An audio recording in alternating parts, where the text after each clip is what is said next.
Hello to all. तो आज हम क्लास 10th चैप्टर 2 के कुछ इम्पॉर्टेंट क्वेश्चन डिस्कस करने जा रहे हैं जो कि हाफ ईयरली एग्जाम्स के लिए बहुत इम्पॉर्टेंट है। आप इनको साथ साथ में देखकर, जैसे क्वेश्चंस की पिक्चर्स अब आपको दिख ही रही हैं, तो उनको साथ साथ वीडियो को पॉज करके सॉल्व करके देख सकते हैं। तो हम इन क्वेश्चंस को डिस्कस करते हैं। फर्स्ट क्वेश्चन क्या है हमारे पास, find the zeros of the quadratic polynomial. Polynomial क्या है हमारे पास, x square plus 7x plus 10 and verify the relationship between the zeros and the coefficients. तो मैंने अपनी प्रीवियस वीडियोस में आपको जब 2.2 सॉल्व करवाई थी तब भी ये समझाया था, थोड़ा एक बार अभी दोबारा से बता देती हूँ। तो इसमें क्या बोला, पहले तो आपको जीरोज फाइंड करनी है क्वाड्रेटिक पोलिनोमियल की। तो किसी भी क्वाड्रेटिक पोलिनोमियल के जीरोज फाइंड करने के लिए सबसे पहले आपको क्या करना पड़ेगा, वही हम स्प्लिटिंग द मिडिल टर्म्स वाला कंसेप्ट लगाएंगे। स्प्लिटिंग द मिडिल टर्म्स में हम क्या करते थे, हमें दो नंबर ऐसे फाइंड आउट करने होते थे जिनको मल्टीप्लाई करके 10 बन जाए और इस 7 को इस तरह से स्प्लिट करें कि वही दो नंबर्स को हम प्लस करें तो 7 आ जाए। जैसे कि एग्जाम्पल फॉर आप देखो, एक्स स्क्वायर है तो 7 को हमें स्प्लिट करना है, तो हम इसको अगर 5x प्लस 2x में स्प्लिट कर देते हैं और 5 और 2 को जब मल्टीप्लाई कर देते हैं तो 10 आता है। यही है स्प्लिटिंग द मिडिल टर्म्स का कंसेप्ट। तो उसके बाद क्या करेंगे, हम इसमें से x कॉमन निकाल लेंगे, यहाँ हमारे पास x प्लस 5 बचेगा और 2, फिर x प्लस 5 बचेगा यहाँ पे। तो हमारे पास क्या ये ऐसे बन जाएगा x प्लस 2 और x प्लस 5, फिर दोनों का क्या करेंगे, जीरो के इक्वेट करेंगे तो x की एक वैल्यू -2 और 5 आ जाएगी। इन्हीं वैल्यूज़ को हम जीरोज भी बोलते हैं, ठीक है। और इस कंसेप्ट को बहुत अच्छे से एक्सप्लेन किया गया है इस चैप्टर की 2.2 वाले वीडियो में, जिसका लिंक मैं डिस्क्रिप्शन में मेंशन कर दूंगी, आप वहाँ से देख लेना। तो नेक्स्ट इसने बोला था वेरीफाई करना है हमें relationship between its zeros and coefficients. तो relationship between zeros and coefficients होता क्या है, मान लो कि आपने जो जीरोज फाइंड किए हैं वो अल्फा और बीटा है, ठीक है। उनको नाम दे दिया हमने, पहली वैल्यू को अल्फा और दूसरी को बीटा। और हमारे पास स्टैंडर्ड क्वाड्रेटिक इक्वेशन ये होती है, a x square plus b x plus c. हमारे पास इक्वेशन है x square plus 7x plus 10। तो यहाँ से हमें समझ आ रहा है कि एक्स स्क्वायर का कोफिशिएंट ए है, यहाँ पे एक्स स्क्वायर का कोफिशिएंट कुछ नहीं है तो ए की वैल्यू 1 आ गई। एक्स का कोफिशिएंट बी होता है तो बी की वैल्यू कितनी है, अगर इससे कंपेयर करेंगे तो 7 आ गई और कांस्टेंट टर्म आपकी 10 आ गई। तो अब रिलेशनशिप क्या कहती है, अल्फा प्लस बीटा, मतलब जो आपकी दो जीरोज हैं अल्फा और बीटा, इन दोनों को प्लस करो, वो किसके बराबर आएगा, ये वाली वैल्यू -b अपॉन ए के बराबर। तो अल्फा की वैल्यू 2, बीटा की value 5, this is -b upon a 1। तो करेंगे इसको सॉल्व तो कितना आएगा, ये हमारे पास यहाँ से वैल्यू -5 आएगी जब जीरो के इक्वल करेंगे, तो ये भी यहाँ पे -5 हो जाएगा। तो -2 -5 -7 होता है और ये भी -7, तो इक्वल आ गया, ये वेरीफाई हो गया।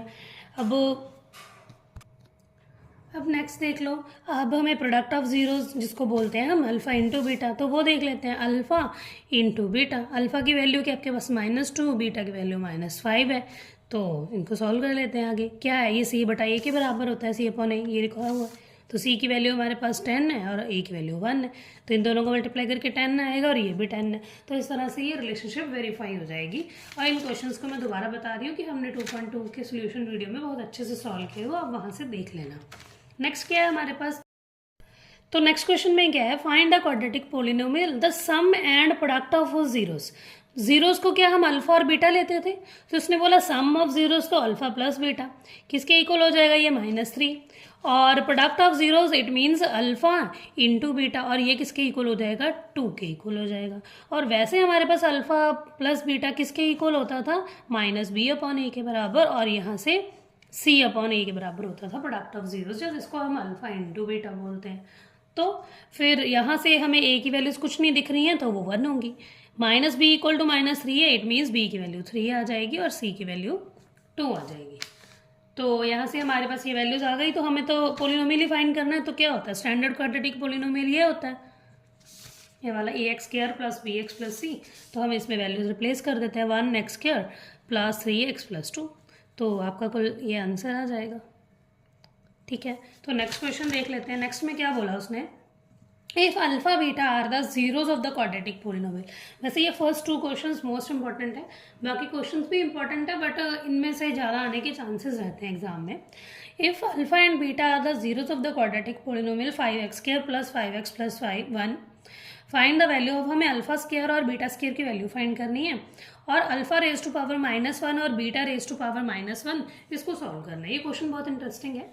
तो सबसे पहले इसको सॉल्व करने के लिए हमें अल्फा और बीटा फाइंड करना है। अल्फा और बीटा फाइंड करने के लिए आपको पता है कि हम क्या कर सकते हैं, सिंपली क्या करें, इक्वेशंस को सॉल्व करें। क्या दिया गया हमें, polynomial 5x square plus 5x plus 1, इसको सॉल्व करते हैं और इसको सॉल्व करके अल्फा और बीटा की वैल्यू निकाल लेते हैं।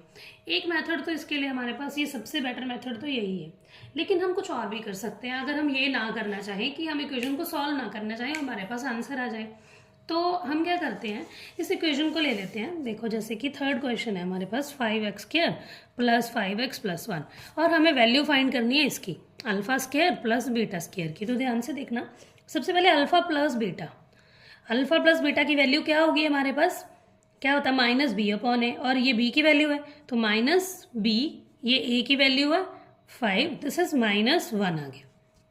और उसके बाद प्रोडक्ट ऑफ जीरो, जिसको हम अल्फा इंटू बीटा बोलते हैं, वो c/a के बराबर होता है। c की वैल्यू 1 है और a की वैल्यू 1 है, तो ये हमारा 5 है, सॉरी, तो ये 1/5 आ गया हमारे पास अल्फा इंटू बीटा। तो क्यों ना हम इसको नंबर 1 मानकर, जो कि क्या आया था हमारे पास, अल्फा प्लस बीटा आया था -1 के बराबर, इसमें स्क्वेयरिंग कर देते हैं बोथ साइड। जब हमने इसमें स्क्वेयरिंग की बोथ साइड तो होगा क्या, ये कुछ ऐसा ही हो जाएगा। तो उसके बाद देखो क्या होगा, ये अल्फा स्क्वायर, हम स्क्वायर वाली आइडेंटिटी लगाते हैं, ए प्लस बी की होल स्क्वायर वाली आइडेंटिटी क्या होती थी, a square, a plus b की होल स्क्वायर की आइडेंटिटी होती थी a square plus b square plus 2ab।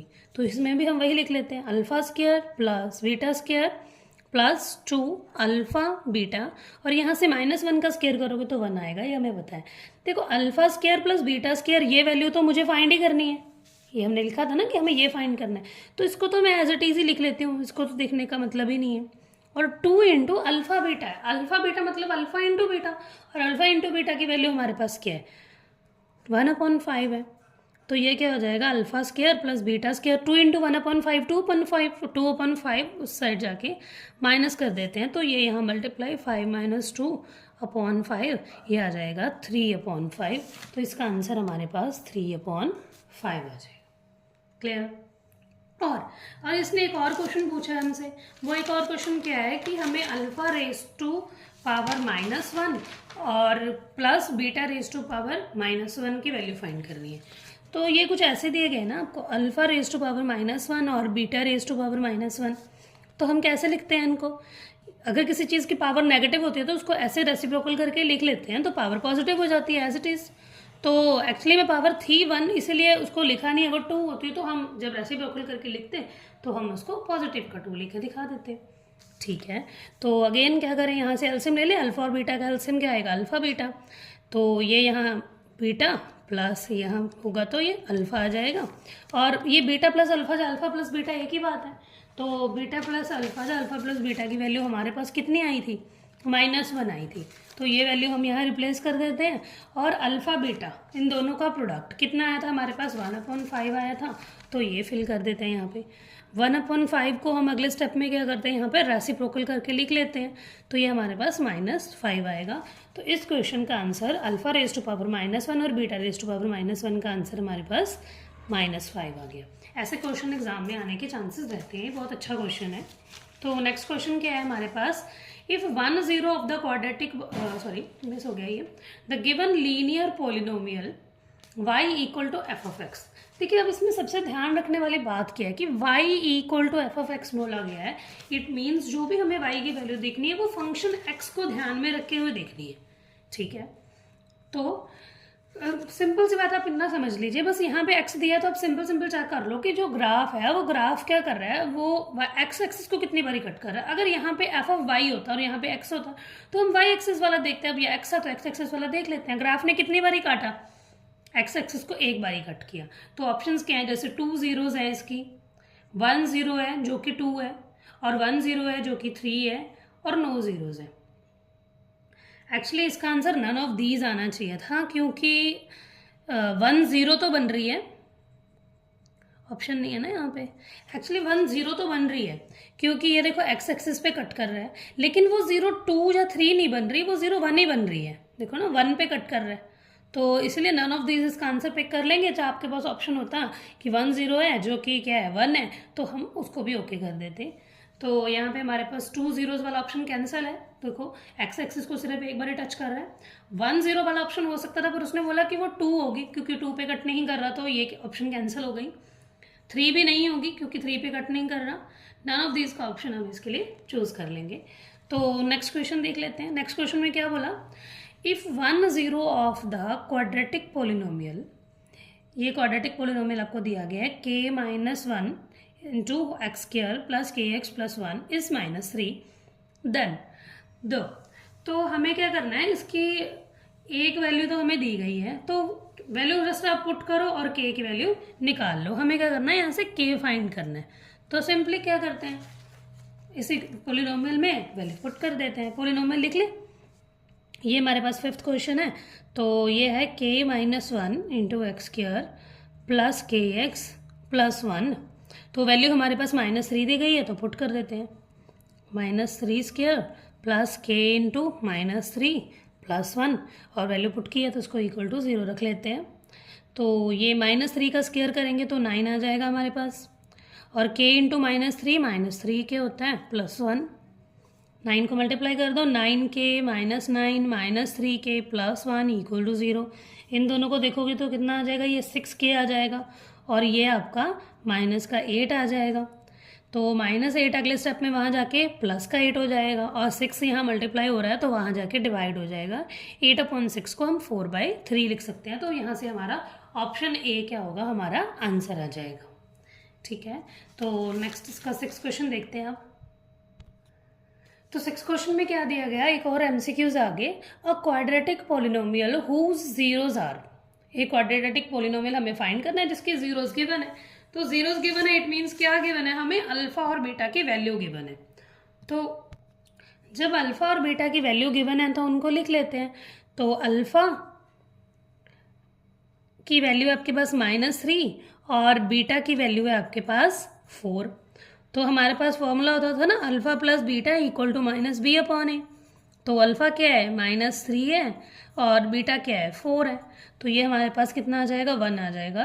तो इट मीन्स क्या है, -b इक्वल टू 1 हो गया, और a इक्वल टू कुछ नहीं दिख रहा तो यहाँ पे वो भी 1 हो जाएगा। तो हम यहाँ पे डायरेक्ट लिख देते हैं, -b इक्वल टू 1 था तो b इक्वल टू -1, और a इक्वल टू कितना आ जाएगा, 1 ही आ जाएगा। उसके बाद अल्फा इंटू बीटा, तो अल्फा की वैल्यू क्या है, अल्फा वैसे कि अल्फा इंटू बीटा हमारे पास c/a के बराबर होता था, और इनका प्रोडक्ट कर देते हैं, -3 मल्टीप्लाई बाई 4, ये हमारे पास माइनस का 12 आ जाएगा। तो यहाँ से अगेन a की वैल्यू कुछ नहीं दिख रही तो 1 है, और c की वैल्यू हमें -12 मिल रही है। तो स्टैंडर्ड क्वाड्रेटिक पोलिनोमियल क्या होता है हमारे पास, ax² plus bx plus c होता है। तो a की वैल्यू 1x² प्लस b की वैल्यू कितनी है हमारे पास, -1x प्लस c की वैल्यू कितनी है हमारे पास, -12। इसको थोड़ा सिंप्लीफाई और कर देते हैं, ये हमारे पास कुछ ऐसा पोलिनोमियल आ जाएगा। तो ऑप्शन में चूज कर लेते हैं, ऑप्शन में कौन सा पोलिनोमियल मिलेगा, ये हमें x² - x - 12। तो अगर हम ऑप्शन देखें तो फिलहाल तो इनमें से तो कोई ऑप्शन नहीं मिल रहा, लेकिन अगर आप ध्यान से वेरीफाई करने की कोशिश करोगे तो कोई ना कोई आंसर जरूर बन रहा है। देखें इन्होंने क्या किया हुआ है, ये देखो, अगर इस ऑप्शन को आप ध्यान से देखोगे तो यहाँ पे 2 से डिवाइड किया, हमारे पास नहीं था, यहाँ पे भी 2 से डिवाइड किया, और यहाँ पे भी 2 से ही डिवाइड कर दिया। अगर हम इस सारे पोलिनोमियल को 2 से डिवाइड कर देते जो हमने बनाया था, तो कैसा ऑप्शन बनता, x² / 2 x/2 -12/2, और 12/2 को काट कर हम 6 लिख देते, तो एक्चुअल आंसर क्या बनता, x² - x और -x/2, यहाँ पे भी (2) -6 बनता। ये हमारा आंसर बन जाता। तो क्या ऐसे क्वेश्चंस भी एग्जाम में आ जाते हैं, क्योंकि एग्जामिनर आपको कंफ्यूज करने के लिए कुछ ऑप्शंस ऐसे डाल देता है कि जो आपका आंसर नहीं बनता, फिर आप सोचते हो कि क्या होगा। तो सबसे इम्पॉर्टेंट, और फिर कंफ्यूज होके कोई इनमें से कोई आंसर आप पिक कर लेते, तो वो नहीं करना। समटाइम्स नन ऑफ दीज का ऑप्शन भी दे देगा, वो आपको वो भी पिक नहीं करना। ऑप्शंस को बहुत ध्यान से टिक करना पड़ेगा इन क्वेश्चंस में। तो नेक्स्ट क्वेश्चन देख लेते हैं क्या है, if the zeros of the quadratic polynomial, ये आपको पोलिनोमियल दिया गया है और इसकी जीरोज दी गई हैं, और आपको क्या करना है, ए और बी की वैल्यू फाइंड करनी है। तो चलते हैं, चलो ए और बी की वैल्यू निकालते हैं। सबसे पहले हम क्वाड्रेटिक पोलिनोमियल लिख लेते हैं। क्या दिया गया? X square plus a plus 1 into x plus b दिया गया। ठीक है, अगर हमें जीरोस दिए हैं तो इट मीन्स वो हमें ए और बी की वैल्यू दी गई है ना। तो हम क्या करते हैं, इसको एक्स की वैल्यूज़ ले लेते हैं दोनों को, -2 और -3। तो पहले एक बार सॉरी -2 नहीं है, 2 है, तो एक बार 2 पुट करके देख लेते हैं, एक बार -3 पुट करके देख लेते हैं। तो देखेंगे हमारे पास अगर हमने ये 2 पुट किया तो कितना आएगा, 2 square plus a plus 1, x की वैल्यू 2 प्लस बी हमें पता नहीं तो इक्वल टू 0 कर देते हैं इसको। ये 4 plus 2a plus 2 plus b equal to 0। तो यहाँ से ये बन जाएगा हमारे पास 2a प्लस बी और ये इक्वल टू प्लस का 6 बनता है, यहाँ जाके माइनस का 6 हो जाएगा। ठीक है, तो अगर आप 3 पुट करते तो आपके पास क्या बनता है, ये -3 का square plus a plus 1 into -3 plus b कर लेते। तो ये क्या हो जाता है हमारे पास 9 प्लस माइनस का 3a और -3 जब इनको मल्टीप्लाई करते प्लस बी हो जाता। तो ब्रैकेट ओपन करेंगे तो -3a -3 प्लस बी समथिंग कुछ बन जाएगा ये। तो ये हमारे पास यहाँ से आएगा -3a और इनको सॉल्व करेंगे तो ये 6 बनता है, इक्वल टू में रख लेंगे और यहाँ से ये क्या बनेगा, प्लस का b। तो ऐसे ये हमारे पास 2 इक्वेशंस बनती हैं। तो इनको सॉल्व करने के लिए वैसे थर्ड चैप्टर में हमने सीखा ही हुआ है कि इक्वेशंस को कैसे सॉल्व करते हैं। वैसे अगर हम डायरेक्टली क्या करें, इन दोनों इक्वेशंस को सब्ट्रैक्ट कर दें तो क्या होगा, देखना 2a plus b equal to -6 है। ये भी देखो ना, 9 - 3 प्लस का 6 बनता था और वहाँ पे इक्वल टू के बाद उधर जाएगा तो -6 हो जाएगा। तो ये -3a और प्लस बी और यहाँ पे -6 था। जब हमने क्या किया, सब्ट्रैक्ट कर रहे हैं तो सब्ट्रैक्ट करेंगे तो सिंबल चेंज हो जाते हैं ना। तो -3 प्लस का 3 प्लस का b माइनस का b और ये प्लस का 6, ये दोनों देखो कैंसिल ही हो गए। तो आपके पास यहाँ से क्या आएगी, ये आपके पास 5a हो गया और यहाँ पे ये 0 हो गया और a की वैल्यू आपके पास 0 आ गई। ठीक है, तो ऐसा ऑप्शन जिसमें a की वैल्यू 0 दिख रही है, एक ही है, आप इसको डायरेक्ट टिक कर देते। और इसको करने के लिए अनदर मेथड क्या है जो हमारे कंसेप्ट को फॉलो करवाता है। वो अनदर मेथड हमारे पास क्या है, देखो उन्होंने क्या किया, हमें 2 जीरोस दे दी, तो वो क्या होंगी, अल्फा और बीटा होंगी। क्या है हमारे पास, अल्फा 2 और बीटा क्या है हमारे पास -3। तो अल्फा प्लस बीटा किसके इक्वल होता है, -b/a के बराबर होता है। तो यहाँ से देखें तो b की वैल्यू a+1 आ रही है, तो -b की वैल्यू है a+1/a होता है। तो a की वैल्यू यहाँ से हमें कुछ नहीं दिख रही तो 1 लिख देते हैं। अल्फा प्लस बीटा दिया क्या है हमें, -3 प्लस का 2 इक्वल टू -a+1, ऐसा ही है, माइनस को अंदर ले जाते हैं, यहाँ भी ये -1 हो जाएगा। तो ये आपके पास -1 आ गया, माइनस का 1 यहाँ जाके प्लस का 1 इक्वल टू a और a की वैल्यू यहाँ से कितनी आ गई, 0 आ गई। ठीक है, ऐसे ही हम दूसरी वैल्यू भी देख लेते हैं। वैसे तो a = 0 वाला हमें ये ऑप्शन मिल गया, हम डायरेक्ट भी टिक कर सकते हैं, हमें देखने की जरूरत नहीं है। बट समटाइम क्या है, एग्जामिनर ऐसा ऑप्शन डाल देगा कि चारों में a की वैल्यू 0 हो, तो आपके लिए नेसेसरी हो जाएगा कि b भी फाइंड ही करना है। तो हम देख लेते हैं। फिर अल्फा इंटू बीटा प्रोडक्ट वाला मेथड लगा लेते हैं, c/a के बराबर रख लेते हैं। अल्फा इंटू बीटा, अल्फा की वैल्यू है 2 और बीटा की वैल्यू है 3 और c की वैल्यू हमें इस इक्वेशन से क्या मिल रही है, b मिल रही है और a की वैल्यू कुछ नहीं दिख रही तो हम 1 लिख देंगे। ठीक है, तो ये कितना आ गया, 6 इक्वल टू b/1, जब ये की बात है तो ये यहाँ से भी ओके, -3 था तो -6 आएगा, वेरीफाइड आंसर आ गया हमारा। ठीक है, तो लास्ट क्वेश्चन क्या है यहाँ से वो भी देख लेते हैं। The number of polynomials having zeros as -2 and 5। देखो बहुत सारे पोलिनोमियल्स हो सकते हैं जिनकी एक जैसी वैल्यूज आ सकती है। जैसे कि अगर मान लो कि कोई पोलिनोमियल हमारे पास, अभी हमने जैसे ये सॉल्व किया था, हमारे पास एक पोलिनोमियल ये था। अगर देखो मैं इसको 3 से मल्टीप्लाई करके लिख दूँ, इसी पोलिनोमियल को अगर मैं 4 से मल्टीप्लाई कर दूँ, 5 से कर दूँ, 1000 से कर दूँ, कुछ भी जितने मर्जी नंबर से मल्टीप्लाई करते रहो इस पोलिनोमियल को, जो कितने से भी डिवाइड करते रहो, लेकिन आंसर तो सेम ही आएगा हर केस में, वही जो -3 और 4 है। तो इसीलिए ऐसे पोलिनोमियल जिनके वैल्यूज -2 and 5 है, ये बहुत सारे हो सकते हैं। तो इसीलिए मोर देन 3 का ऑप्शन आ सकता है। ठीक है, ये मोर देन 3 का ऑप्शन दिया गया है यहाँ पे। तो अभी के लिए इतना ही। थर्ड चैप्टर के कुछ इंपॉर्टेंट क्वेश्चंस है वो हम कल की वीडियो में करेंगे, नेक्स्ट वीडियो में करेंगे। तो तब तक के लिए आप इन क्वेश्चंस को सॉल्व कर लो, और इससे साथ के कुछ और क्वेश्चंस मिलते हैं वो भी देख लो। चैप्टर 2 मैंने पूरा ब्रीफ में क्या है एक्सप्लेन कर रखा है, उसका लिंक मैं डिस्क्रिप्शन में डाल दूँगी, आप वहाँ से भी देख लेना। कोई ज़्यादा क्वेश्चन तो इस चैप्टर में है भी नहीं है, 10-15 क्वेश्चन भी नहीं बनते हार्डली, तो आप इनको अच्छे से सॉल्व कर सकते हो। तो ऑल द बेस्ट आपके हाफ ईयरली एग्जाम के लिए। थैंक यू, मिलते हैं नेक्स्ट वीडियो में। Please do like share and subscribe, ये करना मत भूलना, क्योंकि जो भी मैं नई वीडियो अपलोड करूँगी वो आपको तभी मिल पाएगी जब आप सब्सक्राइब करोगे। Thank you.